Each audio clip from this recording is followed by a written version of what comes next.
kung ano ang sinasabi ng batas, kung ano ang proseso, susunod po ang Pangulo. So kung yan ang sinasabi po at kinakailangan na magbigay siya ng kanyang approval sa BIR para mabuksan ang tax records nila VP Sara at ni Atty. Manscarpio, at ito naman ay para sa katotohanan. Hindi niya po ipagkakait ang katotohanan sa ating mga kababayan. Hindi po magiging hadlang si Pangulong Marcos Jr. sa paglabas ng katotohanan.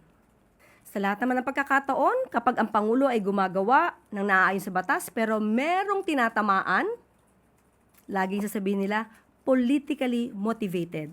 So saan pupunta? Saan gagawi ang Pangulo?